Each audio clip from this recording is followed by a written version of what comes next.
श्रीमन्महागणाधिपतये नमः। श्री सरस्वत्यै नमः। श्री सद्गुरुभ्यो नमो नमः। काषाय वस्त्रं करदण्डधारिणं कमण्डलुं पद्मकरेण शङ्खं चक्रं गदाभूषितभूषणाढ्यं श्रीपादराजं शरणं प्रपद्ये। कामं कल्पद्रुमो ह्येष साधुवृन्दानुसेवितः दत्तात्रेयो महायोगी कलौ श्रीपादवल्लभः। अवधूतचिंतन श्री गुरुदेव दत्त दत्त दत्त। श्रीमद नृसिंह सरस्वती स्वामी महाराज की जय। श्रीमद वासुदेवानंद सरस्वती स्वामी महाराज की जय। श्री गुरुदेव दत्त दत्त दत्त। मंडळी नमस्कार।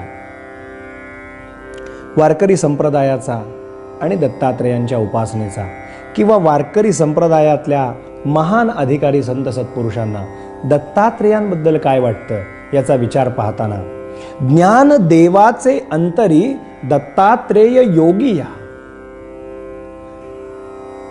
ते पैल मेरूचे शिखरी जेव्हा महाराज म्हणतात, माऊली म्हणते, त्यावेळेला माऊलींच्या डोक्यामध्ये हा विचार आहे की माऊलींना दत्तात्रेय कुठे दिसतात? तो मेरूचे शिखरी जे आपल्या पुढे ठेवलं, शिखर याचा अर्थ दत्त शिखर, आणि मेरूचळ म्हणजे ते तिथं तीर्थ आहे, ज्या तीर्थामध्ये स्नान करून ते चांगदेव राऊळ गेले म्हणून आपल्या पुढे खुलासा ठेवला होता. ते पैल मेरूचे शिखरी, ते मेरू पर्वत त्याच्या पलीकडे, मेरूचळ त्याच्या पलीकडे शिखरावरती दत्त दिसताय. अनाहत नाद जे येतात, छंदे छंदे डुलणारे दत्तात्रेय दिसतात. आणि तेणे सांडितली माया त्यजियेली कंथा काया मन गेले सेविलया ब्रह्मानंदा माझारी. आणि ध्यान गोदावरीचे तिरी, स्नान गोदावरीचे तिरी, ध्यान गोदावरीचे तिरी स्नान करी पांचाळेश्वरी. ते जे ध्यान करतायत ते गोदावरीचं तीर्थ जे वरती आपल्याला मातृतीर्थ किंवा सह्य शिखरावरती वेगवेगळे तीर्थ आहेत, तिथे दत्तात्रेय ध्यानस्थ मुद्रेमध्ये बसलेले ज्ञानदेव पाहतायत. आणि स्नान करी पांचाळेश्वरी ज्ञानदेवाचे अंतरी दत्तात्रेय योगिया, असे दत्तात्रेय. आता त्रैमूर्ती दत्तांची संकल्पना वारकरी संप्रदायाच्या माध्यमातून समाजामध्ये फिरताना प्रबोधनाच्या माध्यमातून ज्यांनी तुमच्या माझ्यापर्यंत पोहोचवली ते महान अधिकारी सत्पुरुष, थोर समाज सुधारक असं जर म्हटलं तर वावगं ठरणार नाही. त्यावेळेला सामाजिक उत्क्रांती ज्यांनी केली, लोकांच्या मनातले बुरसटलेले विचार ज्यांनी काढले, नवे नवे नात्यांमधले संबंध, नणंदा भावजया, मामा काका, सासरा सासू, नणंद तिची पोरं, या सगळ्यांना पदामध्ये गोवून हास्यरित्या हास्य निर्मिती करून, कधी जरा चिमटा काढून आपल्याला तुम्हाला आम्हाला आवडता अशा आमच्या रुचीचा अंदाज घेऊन अध्यात्माचं नकळतपणे तुमच्या आमच्या गळी उतरवलं ज्या महापुरुषांनी, त्यांचं नाव आहे एकनाथ महाराज. आपण वेळोवेळा या माध्यमातून बोलताना चर्चा केली आहे की एकनाथ महाराज हे एकमेव असे एक सत्पुरुष आहेत ज्यांच्यावरती दत्तात्रेयांचं विलक्षण प्रेम आहे. दत्तात्रेयांची एवढी अपरिमित कृपा एकनाथ महाराजांच्यावर आहे, नाथ माऊलींच्यावर आहे, बालवयापासूनच आहे. म्हणून एक म्हण म्हटली जाते ना की ज्ञानाचा एका आणि नामाचा तुका. ज्ञानेश्वर महाराजांना योगी रूपामध्ये दत्तात्रेय दिसतात, पण एकनाथ महाराजांनी त्रैमूर्ती दत्ताची संकल्पना तुमच्या आमच्या पुढे मांडली. आपल्याला कल्पना असेल की गुरुगृही शिकायला जेव्हा घर सोडून नाथ पैठणला पोहोचले तेव्हा मी कोण आहे हे सांगा म्हणून जेव्हा प्रार्थना केली, तेव्हा शूलभंजन नावाच्या डोंगरावरती नाथांना त्यांच्या सद्गुरूंनी म्हणजे जनार्दन स्वामींनी नेलं. आणि जनार्दन पंतांनी जेव्हा नेलं तेव्हा सांगितलं, नाथ आज दत्तात्रेयांचं दर्शन होणार आहे बरं का, गुरुवार आहे ना, आज दत्त महाराज येतील, दर्शन देतील. आता नाथांच्या कल्पनेत त्रैमूर्ती दत्त म्हणजे 3 ब्रह्मा विष्णू महेश येतील, 6 हात असतील, ही संकल्पना डोळ्यापुढे होती. आणि ते मोठ्या भावुक त्यांनी वाट पाहत होते. त्या डोंगराचं नाव आहे, त्या देवगिरी किल्ल्यावरती जनार्दन पंत राहत असे. औरंगाबाद, आज ज्याला आपण औरंगाबाद म्हणतो, तिथे जवळ राहत असे. त्याला पूर्वी देवगिरीचा किल्ला म्हणायचे. दौलताबाद किल्ला आपण आज म्हणतो, पूर्वी देवगिरी किल्ला.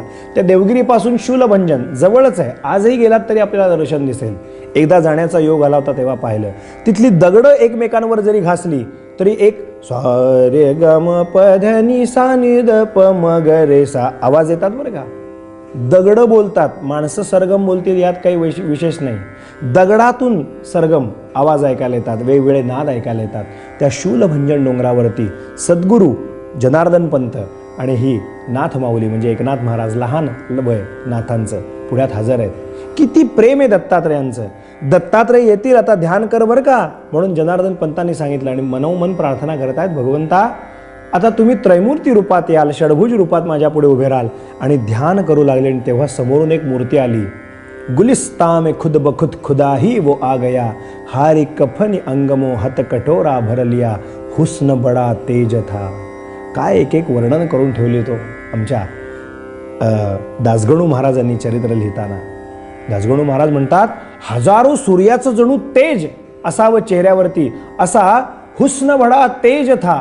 त्या चेहऱ्यावरती हजारो सूर्याचा तेजाचा पटल जणू काही प्रभा फाकले आणि तो समोरून जो दिव्य पुरुष असा जो तिथं प्रगट झाला. ते कसे आले? आले ते दत्तात्रेयच, पण ते आले मलंग वेशामध्ये, हातात कटोरा. आणि जनार्दन पंत म्हणतायत, नाथ नमस्कार कर. दत्त महाराज आले. मनामध्ये दुविधा निर्माण झाली. लहान होते वयाने, हे असले दत्त. डोक्यात पक्की कल्पना होती, त्रैमूर्ती, 6 हात, पायात खडावा, असं काही म्हणजे दत्त असतील. पण हा असा मलंग. ते म्हणाले, दौलताबादच्या किल्ल्यावर असे 50-100 फिरत असतात. मग दत्तात्रेयांचं दर्शन घडवीन म्हणून एवढ्या लांब आणून ठेवलं मला. आणि दाखवून दर्शन कोणाचं घडवलं तर एका मलंगाचं, फकीराचं. मनात विकल्प आला. तो चेहरा आपला प्रत्येकाचा बोलत असतो बरं का, व्यक्त नाही झालं जिभेने तरी चेहरा, आपली नाराजी, आपलं औदासिन्य, आपला आनंद, आपला हर्ष, आपला विषाद, हे आपला चेहरा लगेच व्यक्त होत असतो. चेहऱ्यावरून लगेच व्यक्त होत असतं. नाथांच्या मनात चेहऱ्याकडे पाहिलं आणि दत्तात्रय म्हणतात, मलंग वेशात आलेले जनार्दन पंतांना, क्यों पंत तुम्हारा चेला नमस्कार नहीं करता? पंतांनी उत्तर दिलं तेवढ्यात तोडीनी. ते म्हणाले, माझा नाथ कच्चा नाही पक्का आहे, पण तुम्ही या वेशात आल्यामुळे म्हणाले तो जरा गोंधळला आहे. तुम्ही तुमचं मूळ रूप दाखवाल ना तर त्याला लगेच कळून येईल, तो लहान आहे. दत्त महाराज म्हणले, जरा पुढची परीक्षा बघूया काय करायची ती झोळी आणली होती मलंग रूपात आणलेली. त्यात भाकरीचे काही तुकडे, काही चपाती, काही पोळी, कुठे भिक्षा, कुठे काय ते सगळं आणलेलं. आणि एक वाडगा काढला आणि तो कालवला. तो काला सुरू केला कालवायला. नाथांना कसं तरीच होऊ लागलं, लहान वय. अरे म्हणाले, काय चाललंय काय? आपले गुरुजी दत्ताचं दर्शन घडवतो म्हणून मला इथे घेऊन आलंय शूलभंजन डोंगरावर, आणि हा कोण आलाय मलंग यवन फकीर, आणि त्यांनी गोळा केलेली भिक्षा पात्रामध्ये आता ते काला करत आहेत. हा काय प्रकार आहे? नाथ चिडीचूप गप्प उभे राहिले. तो काला कालवून झाला आणि परीक्षा तर पुढे होती.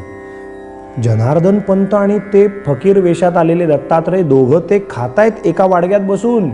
नाथांना अंगावरती शिरशिरी झाली. आपले सद्गुरू तिकडे किल्ल्यावरती सोळ्यामध्ये जेवतात आणि इथे मलंगाबरोबर फकीराबरोबर या वाडग्यात जेवतात. बघा, मनामध्ये विकल्प दत्त महाराज उगाच निर्माण करत होते नाथांच्या, लहान नाथ वयाने. बघा, मनात विकल्प झाला. परीक्षा संपली नव्हती. खाऊन झाला आणि शेवटचा भाग त्या कटोऱ्याला जे काही खरकट शिल्लक होतं, पटकन मलंग वेशातले दत्तप्रभू म्हणतात नाथांना, बच्चा ये बाकी का आपको खाना है, शेष आपको खाना है. ते खरकट जे काही शिल्लक होतं राहिलेलं, मनात नाथांच्या विचार आला, आधीच दिलं असतं प्रसाद म्हणून तर काही बिघडलं असतं का? मनात विकल्प आला. पण त्या क्षणी लक्षात घ्या, तो घास खाल्ला गुरुकृपेने आणि मग डोळे उघडून बघितलं तर जे दर्शन झालं ते म्हणजे त्रिगुणात्मक त्रैमूर्ती दत्त हा जाणा. ही जी आरती नाथांनी लिहिली ती तेव्हा लिहिली. त्याचं विवरण आपण उद्याच्या चरित्राख्यानात पाहू. आज इथेच वाणीला विराम देऊ. अवधूत चिंतन श्री गुरुदेव दत्त दत्त दत्त.